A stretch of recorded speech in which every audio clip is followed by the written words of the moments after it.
Hey y'all, it's Deb and Happy New Year. I hope that 2023 is off to a great start for you. Today, I would like to share 20 frugal living tips that you maybe could try in this year to help save your family some money. Some of these tips I'm going to go through rapid fire. They're just very self-explanatory, and other ones I'll go into more detail. Before we get started, I have a load going in the dryer. So real life around here, if you were to come over to my house and we were to talk about this together over coffee or tea or whatever, it would be real life. So sorry for the dryer in the background.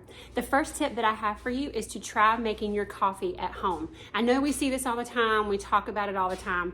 Maybe that's where you struggle and you really feel the temptation and the excitement when you go through the drive-thru and get coffee, or Starbucks or Dunkin' or whatever. We all know that that's more expensive when we go buy it versus making it at home. Maybe this beginning of the year would be a really great time for you to challenge yourself to at least make it more often at home than you're buying it when you're out. The second tip that I have for you is to consider canceling your subscriptions to things like Hulu, Disney Plus, and Netflix. When you have all of those, especially like 3 or 4 or 5 subscriptions, they really do add up. And maybe you're not watching it as much as you thought you would, or you're watching it too much and you realize that maybe you need to cut back a little. Number 3, at least while you're at home, water only. Your kids don't need juices. You obviously don't need soda or tea or lemonade or any of those things. We know that they're not great for us, but they are horrible on the grocery budget. Number 4, maybe start growing some of your own food. Now, depending on where you live, like I live in South Florida, so the climate here is great for things like bananas, pineapple. Sometimes we can get tomatoes and cucumbers, but not very often. We do have coconuts that'll fall into the yard, things like that. We have a hard time growing some of the stuff that you would see at the grocery store, but that doesn't keep us from trying. So I grow thyme, sage, rosemary, and we do grow bananas and pineapples. My point is, maybe just try growing some stuff this year, at least to help your grocery budget. Number 5, maybe this year you could try your hand at canning. It's a great way to preserve food. It's very, very safe. There are YouTube videos all over the place teaching you how to do it. That would be a really great life skill to develop in the coming year. Number 6, go through your house, purge some things, get rid of stuff that you don't need, but before you consider donating them or trashing them, maybe you could try selling them, especially when you're trying to pay off debt. No matter where you are in your financial journey, if you have any debt at all, you need to get rid of that ASAP. One of the best ways to sort of get the ball rolling on that is to sell some stuff. Anything. You can sell it online, sell it locally, have a yard sale, put that money toward your debt. Number 7, maybe you could push yourself a little and your whole family could try a no spend month. I just posted a video about that a couple of days ago. It'll be linked down below. Maybe I can give you some ideas of how to tackle it or how to plan for it. Don't just decide one day that you're going to do it. You need to plan ahead, write some things down, figure out where you and your family are willing to cut back.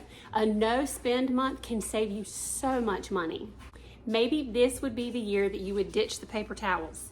Get rid of the paper towels. You can go to Walmart and get these great little microfiber cloths. They are so soft, so they're great for mirrors. All you need is some hot water. We clean with these, we dust with these. You throw them in your laundry and you're good to go. Saves us a ton. Number 9, maybe this could be the year, no matter who you are, how old you are, you could start to learn some very basic sewing skills. I've talked about this in previous videos about how this skill has helped us save money. I can hem some of our clothes. I can take some of them in, like right here if they're too big. Very, very basic stuff. But one of the most basic things that you can do as a very beginner sewist is make your own cloth whites. This is just cotton with flannel. And I just sewed across the edge, which is called serging. And I've got our own little cloths. These make great gifts. Ladies, these are great for taking your makeup off because the type of fibers that are in here will not scratch your face. These are fantastic. In the next coming months, I hope to have an entire playlist posted right here of learning very basic sewing skills. Number 10 goes right along with number 9. Again, no matter who you are, guy, girl, your age, maybe this would be the year that you would challenge yourself to learn basic home repair. We're talking plumbing, electricity type stuff. When something breaks in your house, before you call somebody or before you pay somebody to fix it, always look it up on YouTube and see if you can learn it yourself. This has saved our family so much money over the last 10 years. The rest of these 10 tips that I'm going to share with you, I will have every video linked below of how you can do it yourself and learn how to do it. This is basically going to be all the things that have to do with meals, meal planning, and things in the kitchen. So number 11, if you haven't already, you really need to meal plan. It'll prevent you from eating out as often. It'll save you money. You'll eat healthier, and you won't be as stressed out trying to figure out what are we going to have for dinner. Number 12, maybe you would like to challenge yourself this year to finally learn how to make your own bread. I have a video that I'll list below of how to do that. Very simple, very basic. This is great for beginners. This would be a really great video to pull your children in there with you so that they can learn. Once you get this skill down, you can make yeast rolls and our personal favorite, the cinnamon rolls.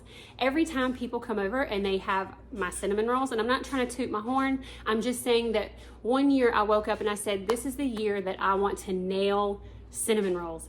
Well, I've done it. I'll post that video below. If I can do it, you can do it.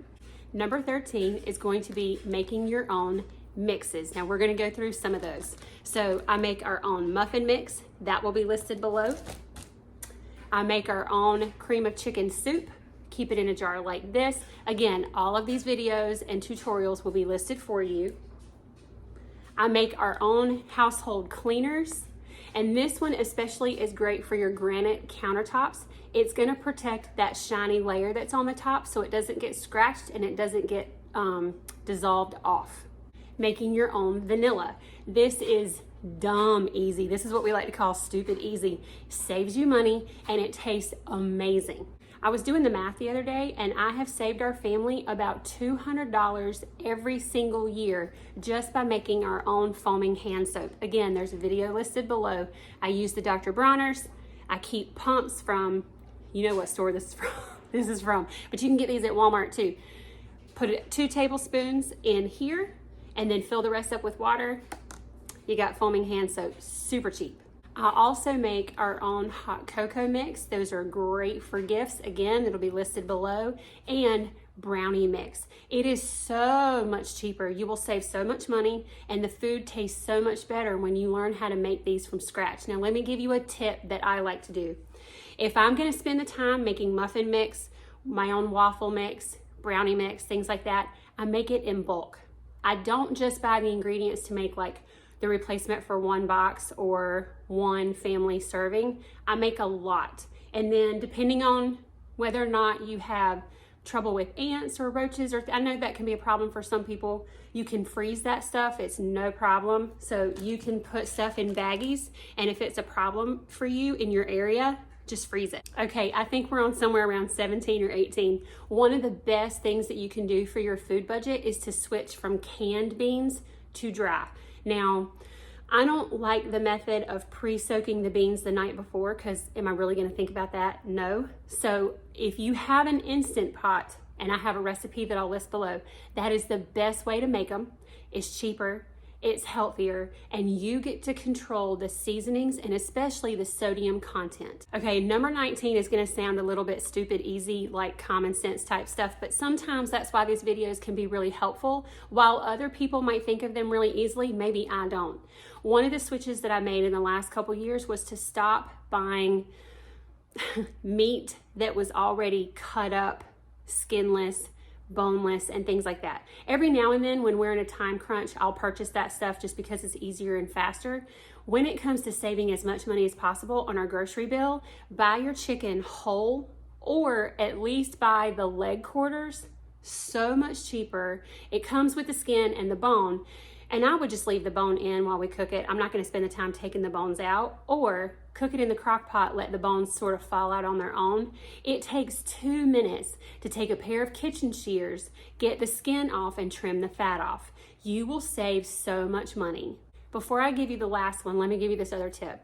At the end of every month, consider going through your refrigerator, freezer, and pantry and using the items that are in there in creative ways. You can look this stuff up on Pinterest. I will be posting some of these ideas. You can look up on YouTube how to go through what we like to call a pantry challenge.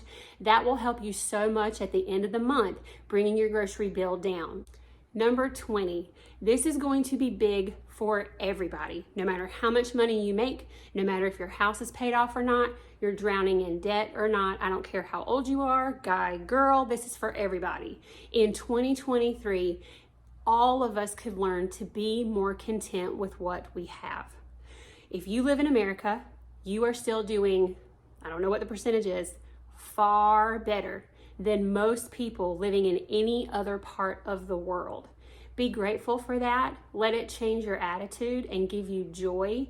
Be grateful for the food and the clothing and the housing that we do have.